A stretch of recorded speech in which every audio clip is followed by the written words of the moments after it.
Praise దేవుని నామానికి మేము కలిగిన కాక. ప్రియ సోదరులారా ఎలాగున్నారో, దేవుని మహాకృపను బట్టి సాయంకాల సమయం మంది రెండో మాట జ్ఞాపకం చేసుకున్నట్టుగా చక్కని కృపనిచ్చినందుకు దేవునికే మేము కలిగిన కాక.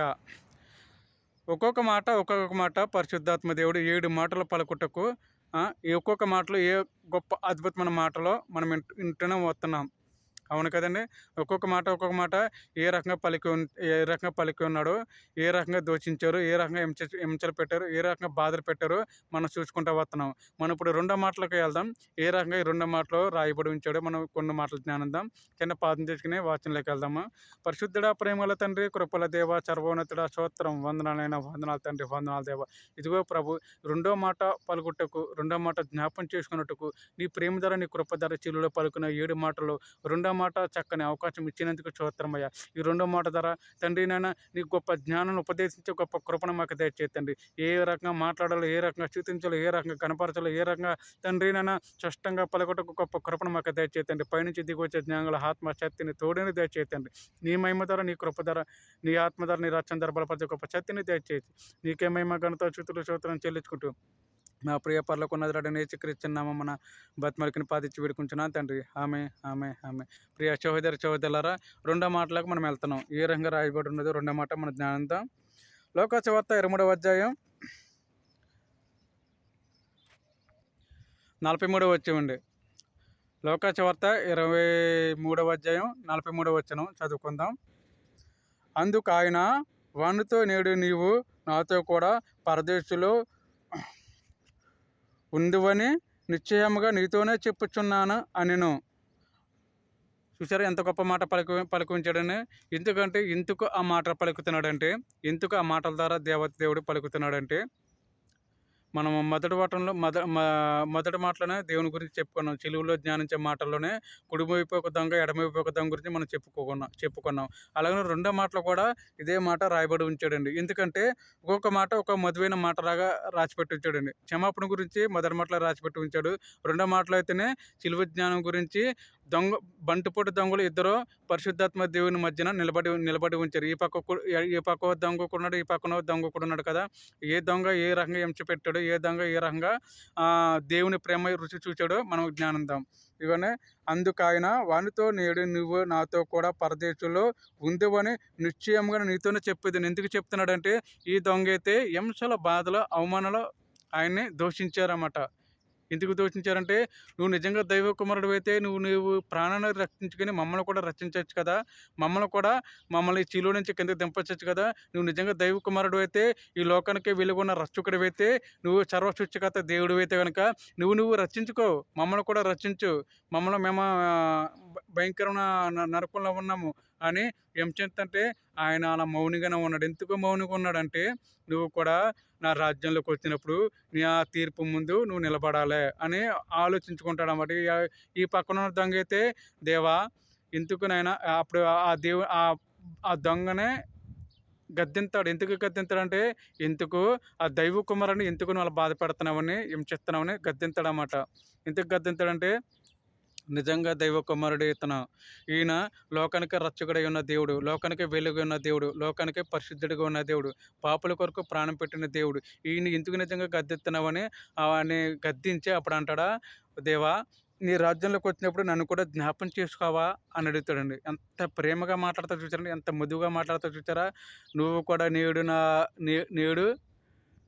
నువ్వు నాతో కూడా పరదేశంలో ఉంటావని జ్ఞాపకం చేసి చెప్తున్నాడండి.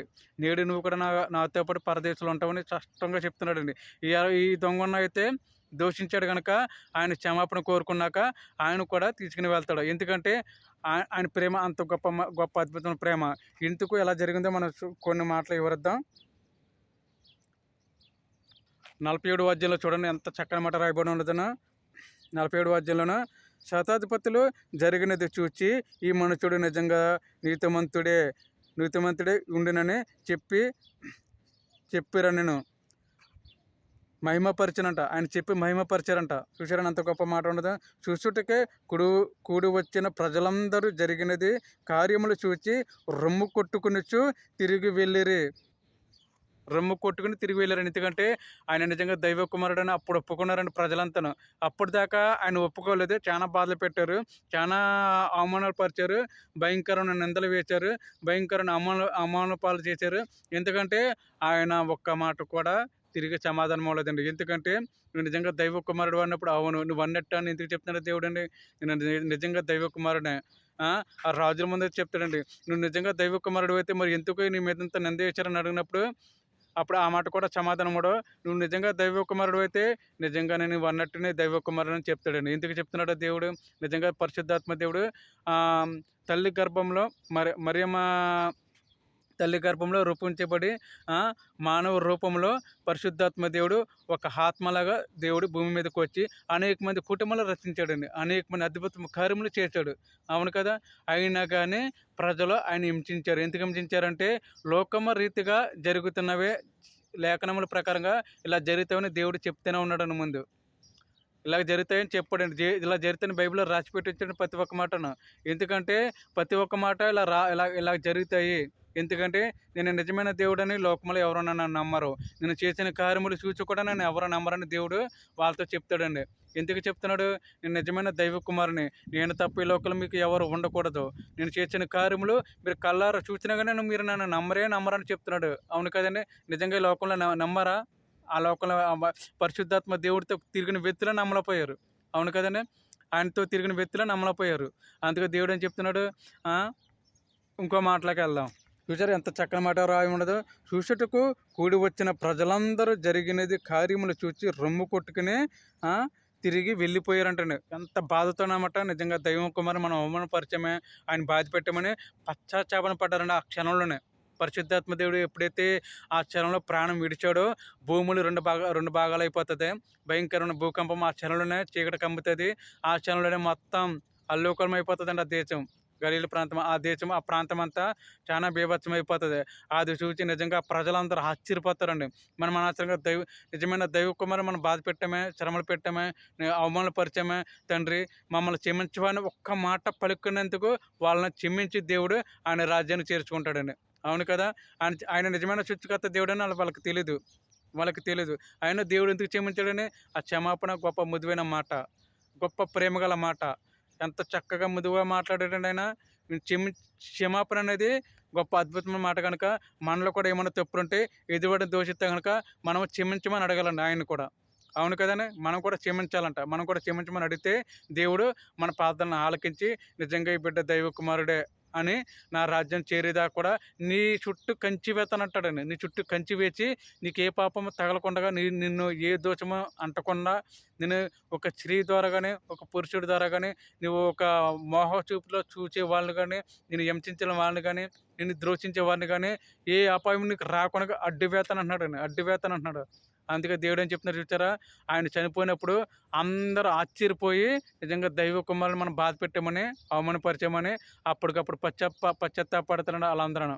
అలాగ మనం కూడా పరిశుద్ధాత్మ దేవుని మన క్షమాపణ కోరుకుని తండ్రి మేము చేసిన పాపను క్షమించని మనం కూడా ఆయన రాజ్యాన్ని చేరేదాకా మనం క్షమాపణ కోరుకుందాం. దేవుడి చిన్న మాటలు దీవించి ఆచరించి కాచి కాపను గాక. చిన్న ప్రార్థన. మహాపరిశుద్ధుడా, ప్రేమగల తండ్రి, కృపల దేవ, సర్వోన్నతుడా, స్తోత్రమయ్య తండ్రి. సిలువలో పడుకున్న రెండో మాట కూడా ప్రభా నీ ప్రేమ ధర నీ కృప ధర చక్కని మాటలు జ్ఞానచరుక చక్కని కృపను మాకు ఇచ్చినందుకు స్తోత్రమయ్య. నీ ప్రేమ ధర నీ కృప ధర చక్కని మృదువైన మాట క్షమాపణ అనేది గొప్ప అద్భుతం కనుక తండ్రి. అలాంటి గొప్ప క్షమాపణ చెప్పుటకు మాకు కూడా గొప్ప కృపను దయచేతండి. మేము చేసిన పాపంలో ఉంటే క్షమించి నాయన. మేము చేసిన పాపంలో ఉంటే క్షమించి తండ్రి నాయన. ఇక మీదట ఈ లోకంలో తీరంగా వండుకున్నట్టు ఈ చెడు లోకంలో చెడు తలంపులు వండుకున్నట్లు నీ రాజ్యంలో చేరేంతవరకు ప్రభా నీ రాజ్యంలో జ్ఞాపకం చేసుకుని గొప్ప కృపను మాకు దయచేయి తండ్రి. ఏచయ్యా వందనాలు తండ్రి. ఎడం పక్క దొంగ కుడి పక్క ఈ దొంగ ఎంత బాధ పెట్టించినా కానీ కుటుంబ పక్క దొంగ తండ్రి నన్ను ఎంతగానో ప్రేమగా నీ రాజ్యంలో చేసుకోనైనా తండ్రిని ఎంత ప్రేమగా అడిగావు తండ్రి.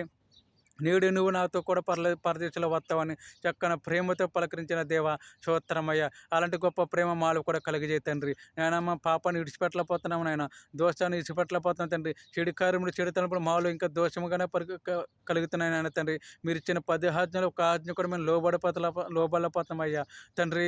మాలో క్షమించి ప్రభా మేము ఏమైనా పాపం చేసుకుంటేనైనా తండ్రి ఇక మీదటి పాపంలోకి వెళ్ళకున్నట్లు నీ ప్రేమ ధర నీ కృప ధర నీ మహిమ ధర నీ ఆత్మ ధర నీ రక్షణ ధర బలపరిచే గొప్ప సత్యాన్ని దయచేయి తండ్రి. ఎవరైతే ఐసీయూలో ఉన్న, హాస్పిటల్‌లో ఉన్న, సీరియస్ కండిషన్‌లో ఉన్న, ఏ రోగంతో, ఏ వ్యాధితో, ఏ గుండెపోటుతో, కీడు నొప్పులతో, మోకాళ్ళ నొప్పులతో బాధపడుతున్నారో ప్రతి ఒక్క రోగం నుంచి యేసు నామం పేరట ఇప్పుడే యేసు జన్మ స్వస్థత కలుగజేయును గాక.